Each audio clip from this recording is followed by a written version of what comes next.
Today we will be installing the Hunter Ocala.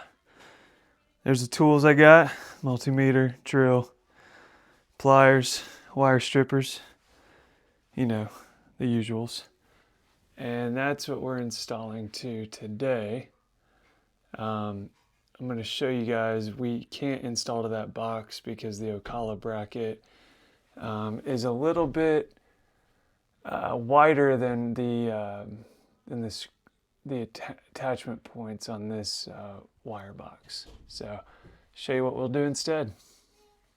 So we've got our cross member running this way, our ceiling joists are running this way. And I'll show you a picture of that in the video of what that looks like up top. But we're just gonna go here and we're gonna try to mark it, or I think it's gonna be center.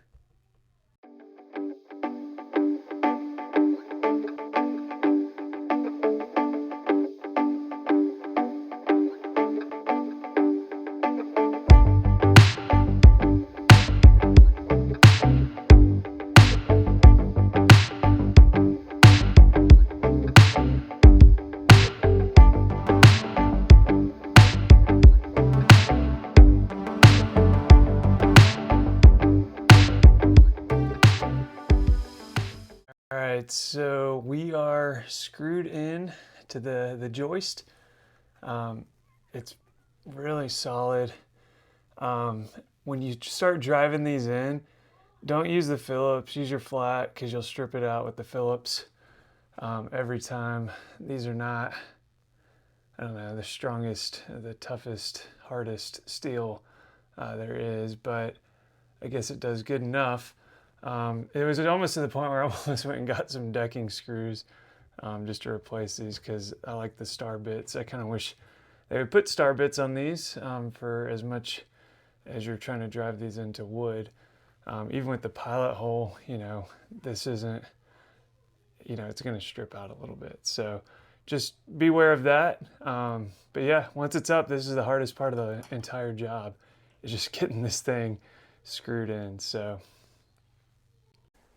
okay, so now that we've got that installed, the next part is the installing the gimbal and the down rod. So this particular one comes standard with a 3-inch rod.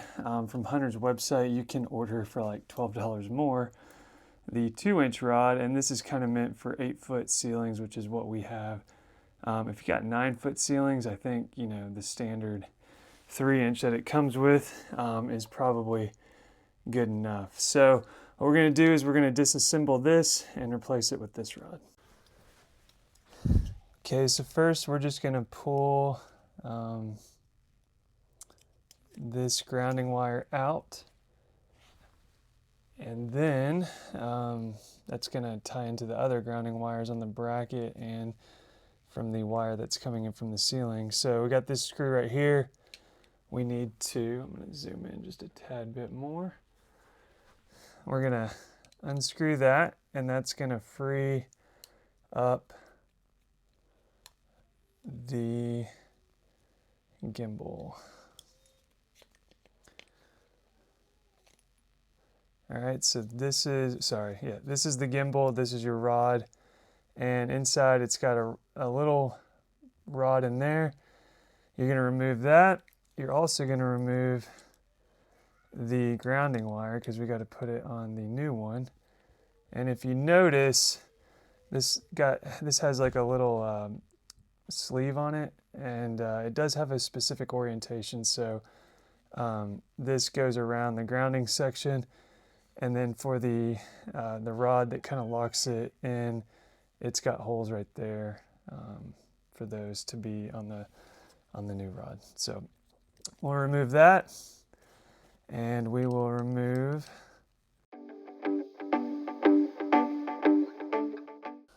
there we go. Just had to break it loose. It is in there tight. So we'll remove that, and we will unwrap our new one.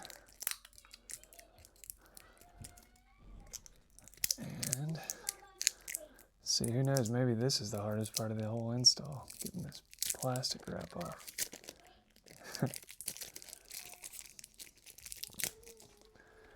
So you can see the difference. I don't know, maybe this is a 4-inch. I thought it was a 3-inch, but this is the 2-inch. And you can see it kind of has two areas that you can kind of ground it, put the grounding wire on. And the bar right here, I think does slide in between there. So what we'll do is we'll put, well, first we got to see how this thing stacks up, because there's two areas. I think that's the grounding strap one. Yep. Okay.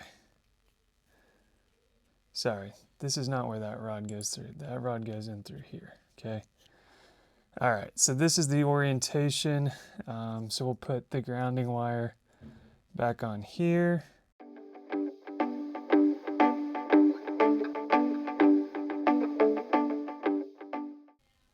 Put that on pretty tight, not super tight, but tight enough to where there's contact.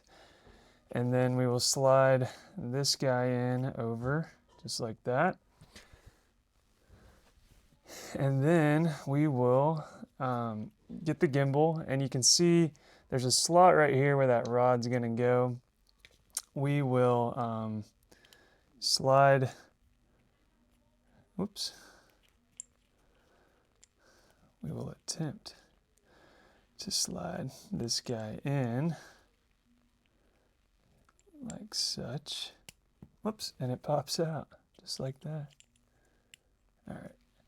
And then that can go down in to the, oh goodness, gimbal, just like that. And then the wire is going to come out the top. And then we are going to put this screw back in as such so that this can't pop out.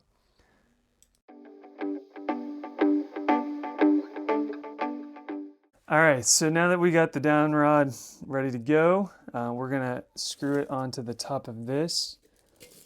There's a warning. Okay, throw that away. We've got all of our wires, which we're gonna have to trim. And we will kind of run these up through the center as such. And there's a little screw here that we got to remove that's going to thread into hopefully this location, if we can get it screwed in well enough. So we are going to take this, and then we're just going to hand thread it in until it kind of tries to stop. And those slots that are on the down rod, we want it to line up with this location where we just pulled this little screw from, because that's going to help lock it in place.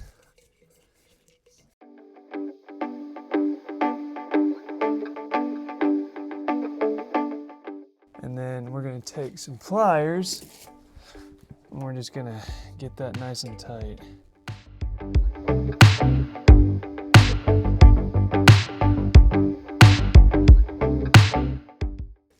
All right, so it has a little bit of freedom, but it is constricted by that little screw that we just threaded in. All right, so there is some flexibility there. You probably don't want to constrain this fully, so it does allow some freedom to move, just like the gimbal allows the fan to freely rotate. All right, so now that we got all that in, we are going to trim the black, blue, and white wire to the same length as the grounding wire that comes through here.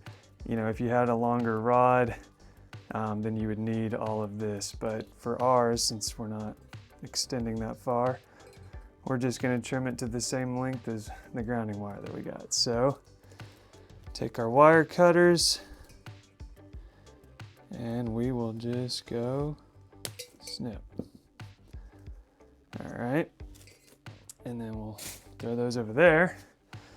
And then I think these are 16 gauge. So we are gonna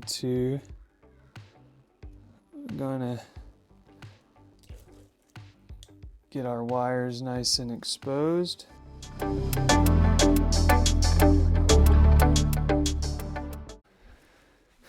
right, so we're gonna take our motor like this, and we are going to hang it from the gimbal.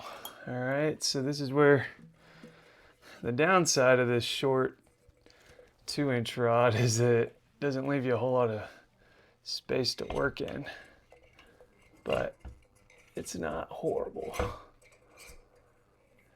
And there we go.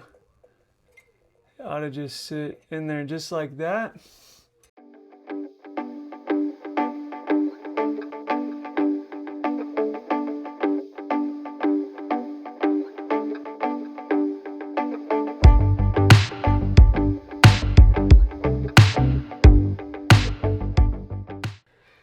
There is a little cover that goes over the top of this. Oh. Yep, and that's the mistake I made, is I should have put the cover on before I hooked the wires up. All right, so I'm gonna take all this down and redo it again. Okay, so I made a mistake.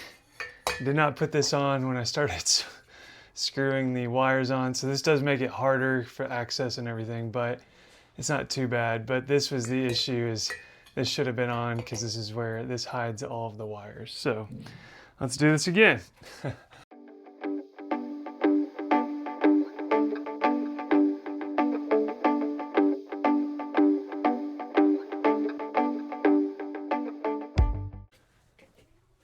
All right, so now we've got it all set up again, and we're gonna stuff these into here, and then we'll screw this cover onto these holes here. And I think I'll just put that on a time lapse.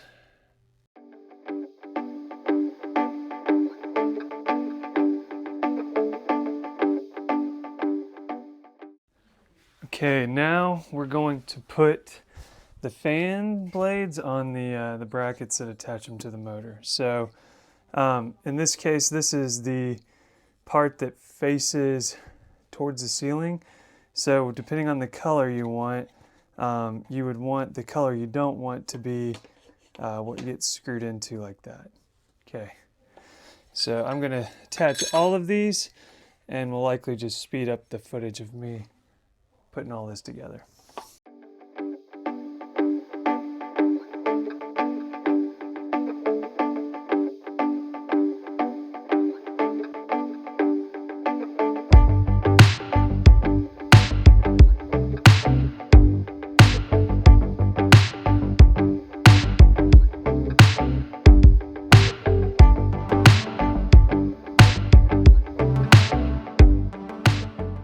Okay, so the instructions tell us for the light kit to go ahead and put in at least 2 of these, because 2 out of the 3 holes are they got these, not slots, but something where the head can actually slide in, and you can go ahead and hold the fixture up there just with these.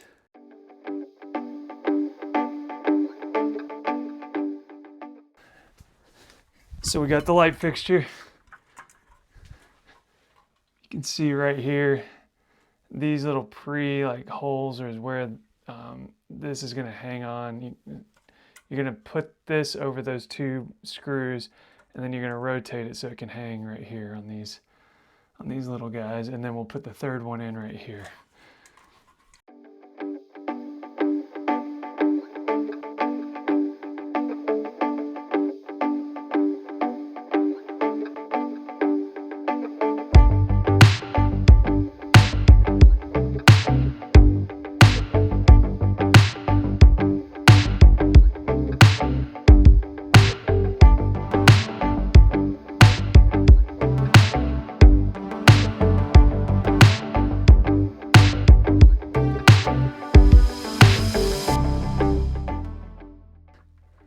you stuff all that stuff up in there. You get that up there, and then you get this white little plate, and it's gonna hide all that wiring. So once we got this, you're pretty much done with the install.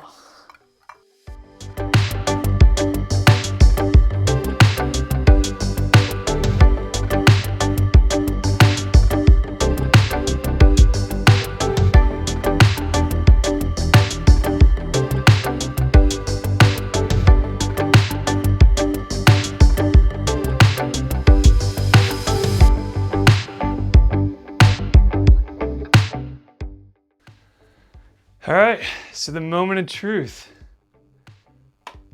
That works, the light works, and the fan works. Awesome. So we'll turn that down. Check the switches. That works. That works.